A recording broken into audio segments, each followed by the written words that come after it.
paid $300 after all other payments are made, and we have to operate with this $300.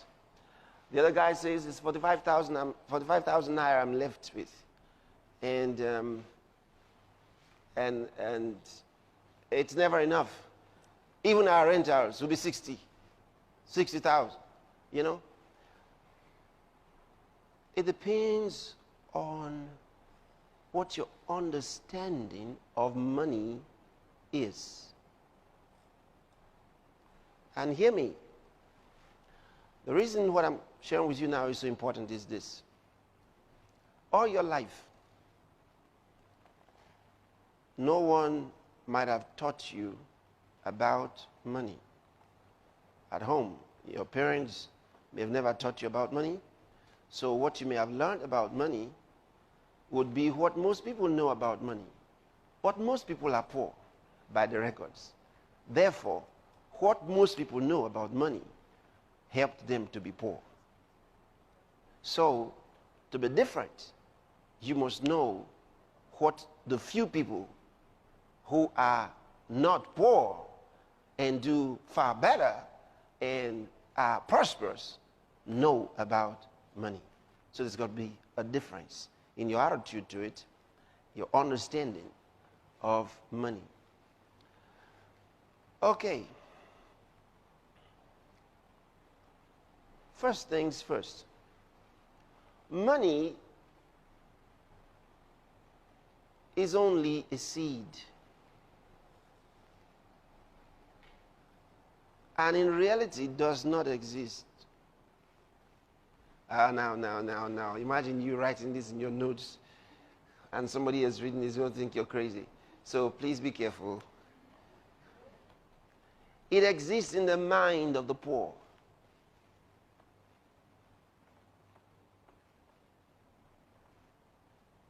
You see, this value of $300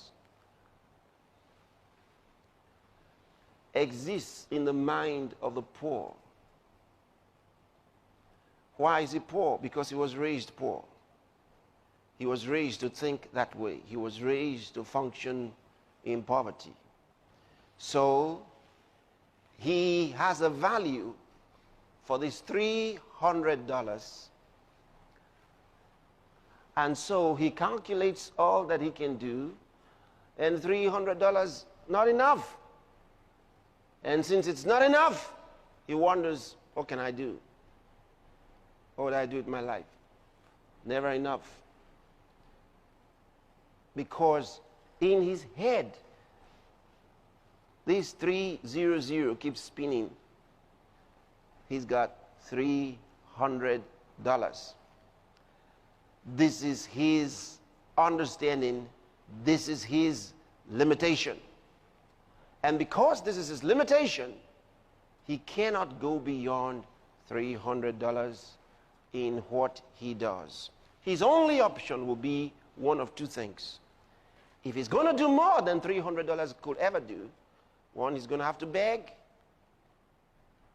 or he's going to have to borrow. And for both, he presents himself as a guy who is really in need, because he's really in need. You see it? That's the life of most people. And that's why it's easier to keep back this $300 and whine and grumble than to let it go. And the guy who lets it go with poverty mentality says, I've given everything, because all I had was $300. And once he's given the $300, he's given everything. And what is he expecting? God's got to do something. That's the way many people are. Now, while I'm talking like this, I want you to keep reminding yourself that most people in the world are poor. Keep reminding yourself. So when I make some statements, quickly remind yourself that the records are clear. In all nations, the majority of the people live below average. Okay? Then remind yourself of another thing I'm going to say, that all those called middle class and average are all poor.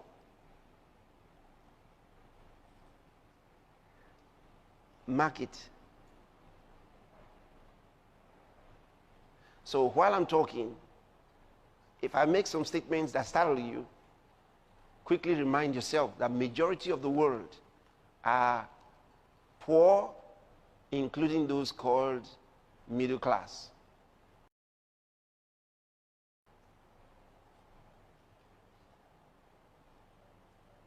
So that you would remember that there must be some uncommon thinking that produce the uncommon winners. Okay?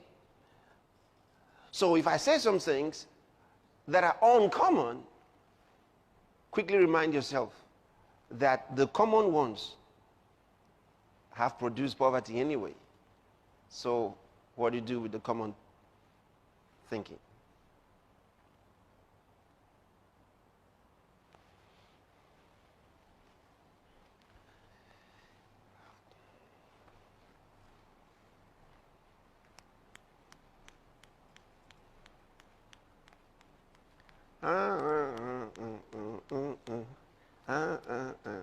Are you listening?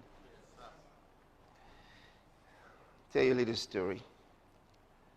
Years ago, I was still just